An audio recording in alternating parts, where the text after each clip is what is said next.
Esse vídeo é pra você que gosta de moda e daqueles vestidos que são um arraso nas festas dos ricaços. O que é alta costura e quando ela nasceu? Mas olha só, eu não posso começar esse vídeo daqui com esses vestidos maravilhosos que vocês estão vendo da alta costura atual. Não, eu não posso falar nem de Valentino, nem de Dior, nem de Chanel. Eu tenho que voltar lá no século XIX, porque a alta costura nasceu em Paris, no meio do século XIX, com um sujeito chamado Charles Worth. Grave esse nome daí, porque ele vai acompanhar a gente ao longo de todo esse vídeo. Agora, antes de falar sobre um homem, tá? Antes de falar sobre Charles Worth, eu quero dar crédito aqui a uma mulher que é considerada a primeira grande estilista da história da moda. O nome dela é Rose Bertin. Rose Bertin foi a modista, a estilista, a criadora de grande parte dos vestidos da rainha Maria Antonieta lá no século XVIII, na França, pré-revolucionária, pré-revolução francesa. Acontece, gente, que a Rose Bertin, ela não criava para um mercado. Não, as pessoas não podiam comprar o que ela fazia, ela criava para uma única pessoa. Então a gente não pode dizer que ela criou o sistema de alta costura. Não, Charles Worth é que é considerado, tá, pelos livros de moda, pela historiografia, como o criador de um sistema de algo que é conhecido como alta costura. E quem foi Charles Worth? Bom, gente, o Charles nasceu na Inglaterra e acabou se mudando para Paris aproximadamente em meados do século XIX. Worth elevou a atividade de confecção de indumentária, de confecção de roupa, ao patamar de empreendimento artístico. O cara não se considerava um artesão, ele se considerava um verdadeiro artista. Agora, antes do Worth, os costureiros eram sim artesãos, sempre foram considerados artesãos. Havia várias modistas, vocês conhecem aqui no Brasil, né? Elas eram conhecidas como modistas, pegavam as revistas que vinham da França com os desenhos dos vestidos e copiavam e mudavam um pouco, né, os modelos. Mas eles tinham pequena e lenta influência na moda. Mas a revolução industrial avançava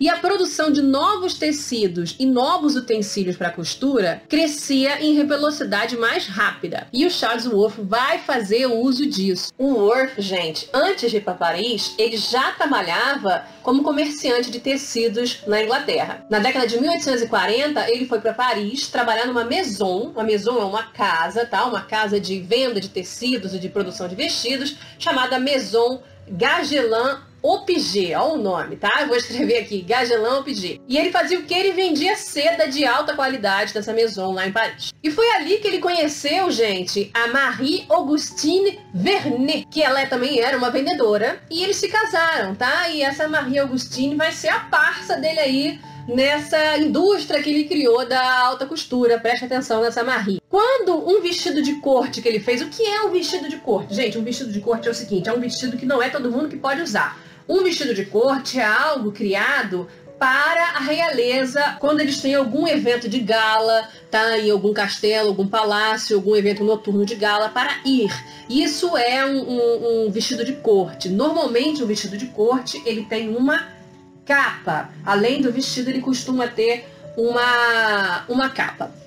Então, ele tinha desenhado e tinha confeccionado pela Maison Gagelin Opiguet um vestido de corte que participou da Exposição Universal de 1855 e ganha um prêmio por essa roupa. E foi aí que ele disse, eu acho que eu vou sair dessa Maison Gagelin Opiguet aí da vida e vou criar a minha própria casa. Então, em 1858, surgia numa rua famosa lá em Paris, a Rue de la Paix, ou seja, a Rua da Paz, área nobre da cidade, a Maison Worth. A princípio ele não foi sozinho, ele foi com um amigo dele, tá? Um cara chamado Boberg. E aí eles criaram essa Maison Worth Boberg. Depois esse sócio vai partir e vai ficar simplesmente Maison Worth. E aí, gente, essa maison que ele criou, ela cultivava uma imagem de exclusividade. E vocês conhecem exclusividade, né? Como ele não se considerava um artesão, mas sim um artista, ele tinha que assinar as suas obras de arte. Como assim assinar suas obras de arte? Sabe que uma coisa que não existia no século XIX? A etiqueta. Aquela etiquetazinha aqui na roupa, ó, a minha é da Zara, dá pra ver? Então, não existia esse tipo de coisa no século XIX, tá? Uma etiqueta com o nome de quem fez o negócio. Pra quê? Mas o Charles Worth, ele viu o porquê. Olha só, um pintor quando fazia um quadro, ou um escultor quando fazia uma escultura, não assinava? E o Worth disse que eu faço é arte. tem que ter meu nome. E Charles Worth é considerado o criador da etiqueta. Ele foi a primeira pessoa a colocar uma etiqueta na roupa que vinha escrito Worth. Ele assinava. Claro que, como eu falei para vocês, a princípio a primeira etiqueta era Worth Boberg, né? Eu vou mostrar aí para vocês a imagem. E depois ficou só Worth. Agora, vocês acham que na indústria da moda o Charles Worth criou só a etiqueta? Só a identificação do criador? O cara criou muito mais coisa. Ele também criou, gente, as temporadas. Que temporadas? Ele fazia 2 temporadas por ano. Era primavera-verão e outono-inverno. Ué, mas antes não existia isso? Não, gente, não existia temporada. Por que não existia temporada? Porque as roupas elas eram feitas sob demanda. Eu chegava lá na costureira e falava, fulana, eu tô querendo um vestido, você faz pra mim? Ela vai e fazia sob a demanda que eu pedi. Né? A costureira não dá uma louca na costureira daquela época, antes do Charles Worth, de vou fazer um bando de vestido aqui em série, vários, e vou botar numa vitrine para vender.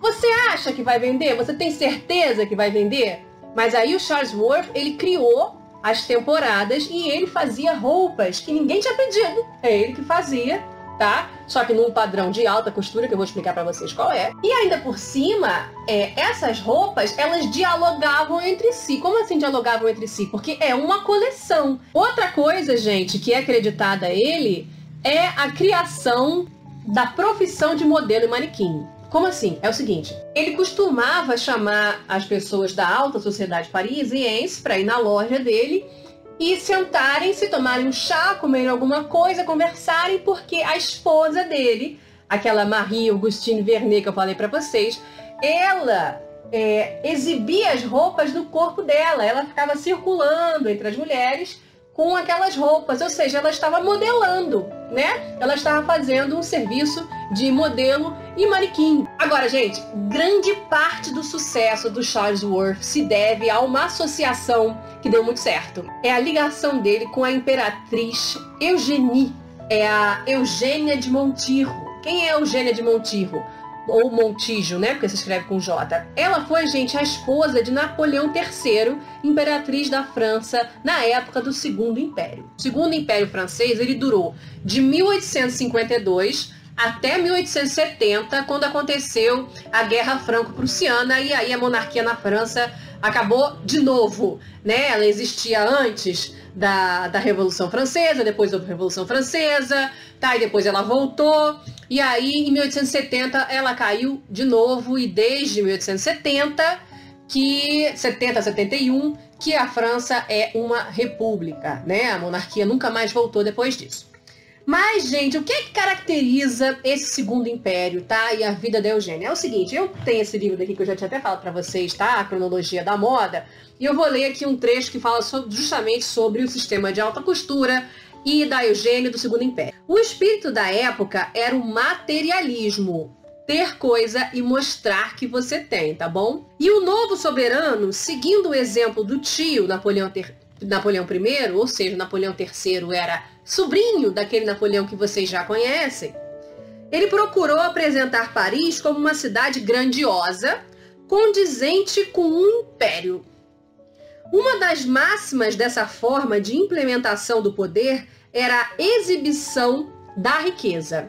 E a Eugênia de Montijo fazia isso muito bem. A imperatriz Eugênia, que possuía um genuíno amor à moda, foi uma representante natural dessa ostentação, e a sua preferência pela Maison Worth estimulou a introdução do sistema de alta costura existente até hoje. A influência de Eugênia difundiu-se por meio de revistas como The English Woman's Domestic Magazine. São várias revistas de moda que eles vão citando aqui. Existiam várias revistas ilustradas de moda que foram surgindo nessa época, e elas eram vendidas, elas iam de navio para o mundo todo, para os Estados Unidos, para o Brasil. São essas e outros lugares mais. São essas revistas que eu falei para vocês que o pessoal aqui do Brasil pegava, tá? E ela na modista dizia, quero igual. Na verdade, foi o amor de Eugênia pela extravagante crinolina, aquela crinolina que eu já mostrei para vocês, a gaiola que eu já te mostrei, que a manteve em voga contra as preferências do próprio Charles Worth.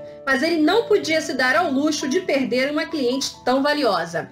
É o seguinte, gente, A crinolina, que é aquela armação que eu falei pra vocês que enche o vestido dessa forma daqui, ela não foi criada pelo Charles Worth, não foi, tá? A patente dela é de um americano, tá? E ela se chama crinolina porque a primeira crinolina que surgiu ainda até um pouquinho antes da década de 50, ela era feita de crina de cavalo. Né? Então, aqueles aros que eu falei para vocês, né? E as hastes que seguram os aros, eram feitas de crina de cavalo, então era uma espécie de anágua, aquela anágua que vocês conhecem, um pouco dura, um pouco resistente, para armar um pouquinho o vestido, né? E aí, esse americano que patenteou a crinolina, ele fez uso da Revolução Industrial, que estava conseguindo produzir aço de forma mais facilitada e mais barata, e aí ele pegou fininhos de aço e fez a crinolina de uma forma mais ampla, que enchia melhor do que a crina do cavalo, tá? Mas continuou com o nome de crinolina. Só que era essa estrutura com os aros de metal que eu falei para vocês. E na década de 50, então, a crinolina bombou, né? Ela foi muito famosa na moda europeia.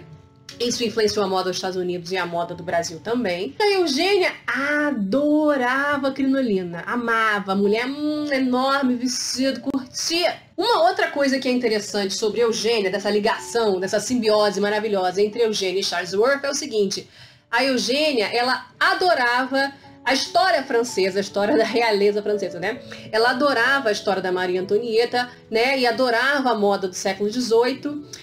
E o Charles Worth também. Desde a época da Inglaterra, parece que ele tinha visitado algumas vezes a National Gallery, lá em Londres, e tinha se encantado em ver os quadros sobre os séculos 18, 17 da Inglaterra, de ver as modas antigas, e os dois se inspiravam nisso. Né? Então ela dizia assim: ô Charles, vamos fazer aí uns vestidos inspirados no século XVIII? Tô querendo ficar meio Maria Antonieta. Aí ele dizia: bora! Ah, então bora, demorou. E aí eles faziam vários vestidos, né? A influência da moda do século XVIII é visível em algumas roupas que o Charles Worth fazia no século XIX. A ostentação da riqueza da Eugénie e do marido dela, o Napoleão III, no Segundo Império, era tamanha que eu tenho uma coisa para mostrar aqui para vocês que eu tenho que mostrar. Que é o seguinte: são os apartamentos onde eles moravam. Esses apartamentos, eles ficam numa ala do Louvre, tá? Existe uma lateral do Louvre aonde ficam esses cômodos, aonde eles moravam. E, assim, a ornamentação é nababesca. São lustres de cristal, assim, um negócio. As paredes com papel de parede vermelho, acetinado, meio aveludado. Os quadros, tanto da Eugênia quanto do Napoleão III, pintados pelo Winterhalter, que eu também um dia vou fazer um vídeo sobre o Winterhalter para vocês. O teto todo dourado, todo esculpido, as pinturas que tem no teto, os brasões que são colocados, um negócio assim.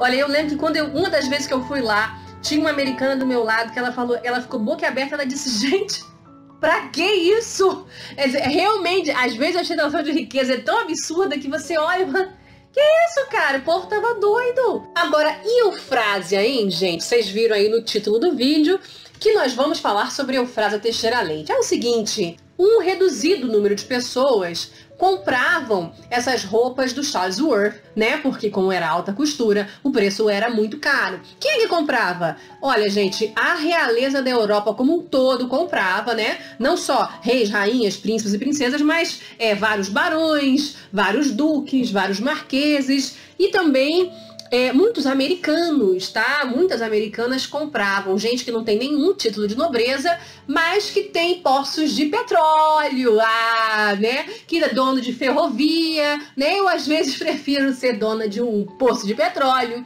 do que ter uma coroa na cabeça. Então, normalmente são essas pessoas, né, que estão comprando as roupas do Charles Worth, da Maison Worth. E no Brasil, nós temos uma pessoa que comprava, né? Na verdade, a gente não pode falar nem no Brasil, porque essa mulher morava na França nessa época, que é, a quem eu já falei pra vocês, Eufrásia Teixeira Leite. E como eu também já falei pra vocês, Eufrásia Teixeira Leite deixou uma casa, a casa onde ela nasceu, que hoje em dia se chama Museu Casa da Era. Ela deixou em testamento essa casa como um legado para um grupo de missionárias, e essa casa hoje em dia é um museu. E ela deixou não só a casa, mas tudo que tinha dentro da casa, tá? Existia uma cláusula no testamento dela em que nem a casa podia ser vendida, nem as coisas estavam lá dentro. E dentro dos armários tinha muita roupa da Eufrásia. Surtem! Podem surtar, tá? Do mesmo jeito que eu tô surtando aqui, porque dentro desses armários nós tínhamos modelos originais de Charles Worth. E agora eu queria ler para vocês aqui um artigo que eu achei na internet, que nos informa que existem alguns museus pelo mundo, são poucos museus, tá? Que tem alguns modelos originais do Charles Worth, da Maison Worth, lá no interior do estado do Rio de Janeiro, tá? Numa casinha coberta de era. Existem vários modelos originais de Charles Worth, tá? É por isso que eu digo para vocês, para quem gosta de moda, vá visitar o Museu Casa da Era. Então eu vou ler aqui para vocês o artigo que eu falei, que eu encontrei na internet, que foi escrito por Flávio Oscar Nunes Bragança e Priscila Faulhaber. É difícil. A historiadora e figurinista Diana de Marly, no livro biográfico sobre Worth, publicado em 1980, lista alguns vestidos do costureiro sobreviventes em museus. Das 3 instituições parisienses, contavam-se na época 11 peças, ou seja, 3 museus em Paris eles juntos tinham 11 vestidos, tá? Que sobreviveram, que eram originais de Charles Worth. Ainda havia 5 peças em Londres e em Nova York, no celebrado The Costume Institute do Metropolitan Museum, tá? Então, calculou-se 20 peças. Entre os inúmeros museus listados, tá, no livro dessa pesquisadora, não havia nenhuma citação feita a museus brasileiros, tá? É como se só esses museus que eu falei para vocês, 3 instituições em Paris, um em Londres e um em Nova York, só esses é que teriam obras, vestidos do Charles Worth. No entanto, no acervo do Museu Casa da Era, como eu falei para vocês, constam 10 peças da Maison Worth catalogadas. Olha aí, gente. 10 peças em vassouras, e a gente não aparece como referência em livro nenhum de moda quando fala sobre Charles Worth. Casa da Era, saibam que tem mais de 40 peças de indumentária, né, que foram da Eufrásia, que estavam lá dentro quando ela morreu e deixou aquilo como herança. São mais de 40 peças de indumentária, são vestidos, trajes de montaria, casacos, sapatos, leques, muita coisa. E além do Charles Worth, os outros estilistas que têm algumas roupas ali dentro são o Rolf e Alex Breveté. São outros estilistas aí do final 19 e do início do 20 que também estão presentes ali no Museu Casa da Era. Então, gente, esse é o nascimento da alta costura, tá? Lá no século XIX. Mas o que é a alta costura hoje? Se vocês entrarem aí na Wikipédia para vocês pesquisarem, vocês vão ver o seguinte, olha, alta costura refere-se à criação em escala artesanal de modelos exclusivos feitos sob medida, exclusivos para eventos de gala, black tie, casamentos e eventos formais de alta categoria, tipo Oscar, Grammy e outras festas de ricaços, tá certo? Na França de hoje em dia, haute couture, ou seja, alta costura, tornou-se uma denominação que goza de proteção jurídica e que só pode ser usada por empresas que atendam a determinados padrões bem definidos. Quais são os padrões bem definidos? O tecido tem que ser caro. O outro padrão, você tem que fazer a roupa à mão. Não pode usar a máquina. A grande parte da roupa tem que ser feita à mão. Os acessórios também são caros. Pérolas bordadas, cristais bordados. E aí aqui nós temos os membros permanentes, porque existe uma associação, eu vou ler aqui para vocês nesse outro livro de moda aqui que eu trouxe, tá? Para vocês, Ismos para Entender a Moda. Existe uma associação que toma conta disso. Então existem membros permanentes. Quem são os membros permanentes? Chanel, Christian Dior, Jean-Baptiste Valli, Givenchy, Jean-Paul Gaultier.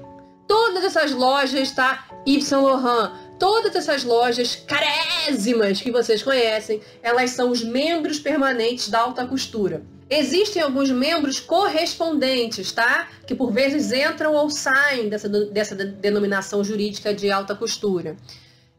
Por exemplo, Versace, Elissabe, adoro Elissabe. Giorgio Armani. Ai, nossa, eu tenho uma blusa Armani, eu tenho alta costura. Não, amigo, você não tem alta costura, tá?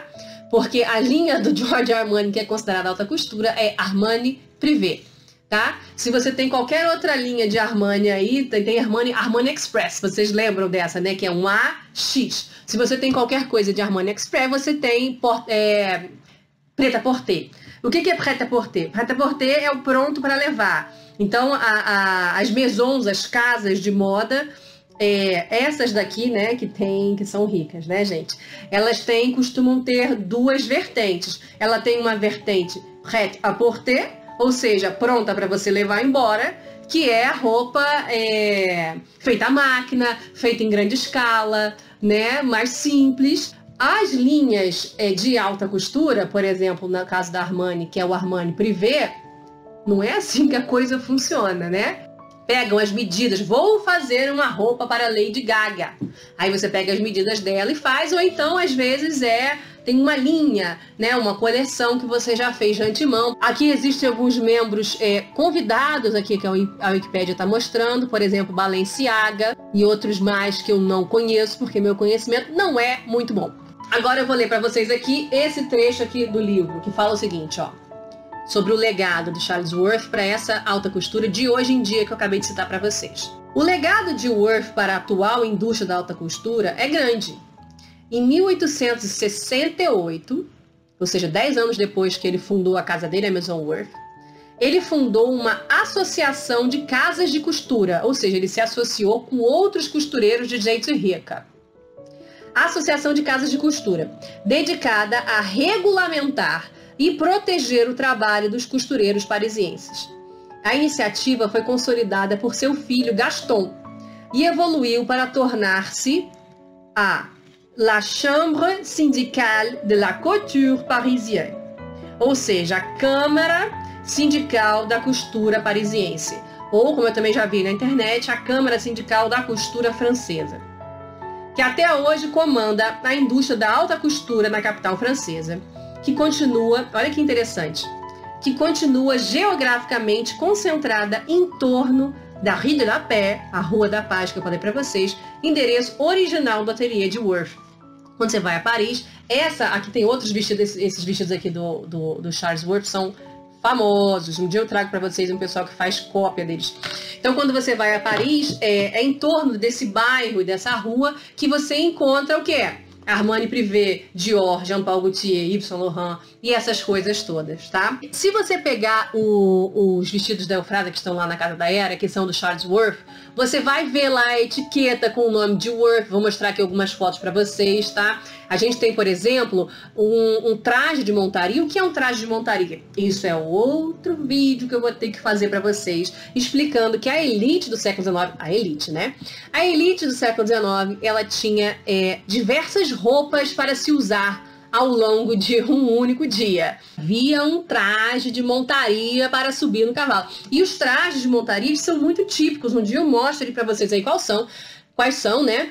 Mas na Casa da Era existe um traje de montaria para vocês verem. Eu vou mostrar aqui fotos e vídeos. É legal de ver no Museu Casa da Era, porque você consegue bater as imagens das roupas que estão no Museu Casa da Era com quadros famosos do século XIX. Tem um pintor francês que eu adoro, também quero fazer um vídeo sobre ele para vocês, que é o Jean Berraud, ou se escreve Beraldi, que ele é considerado assim um pintor de moda quase, tá? Ele é um pintor sobre o estilo de vida da burguesia em Paris ao final do século XIX, que tem vários quadros do Jean Berraud que você vê as mulheres com os casaquinhos, que são considerados casacos de saída do teatro. É engraçado, né? Você tem roupas bem específicas, né, do século XIX. E aí, a Eufrásia tinha esses casacos lá no Museu Casa da Era, alguns assinados pelo Charles Worth, E é uma coisa linda, maravilhoso. E aí eu vou trazer para vocês alguns outros exemplos. O Pinterest hoje em dia é maravilhoso, que você encontra essas coisas todas. Outros exemplos de casacos que são muito semelhantes, que são esses casacos de saída do teatro. Bom, gente, então esta é a ligação da alta costura com Eufrásia Teixeira Leite, tá certo? A ligação de Charles Worth e Eufrásia Teixeira Leite. Babem, porque nós temos muita coisa original naquele museu, merece a sua visita. Entre elas, a gente tem aqui esse casaco curto de saída do teatro. Ele é todo rendado, com um forro de seda e recortes também detalhados. Nesse material que ela trouxe nessa coleção, a gente ainda tem acessórios como sapatos.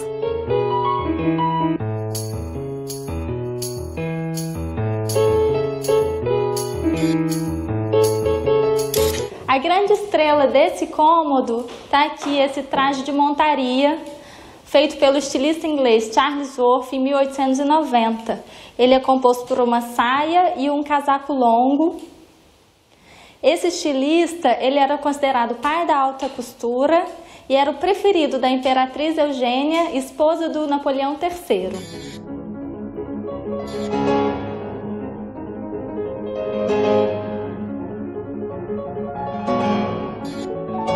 Temos aqui um vestido de baile do século XIX, um vestido de luxo, todo feito de camurça. Nós temos o lustre, que é um lustre de cristal da Boêmia, também todo original do século XIX. Tá?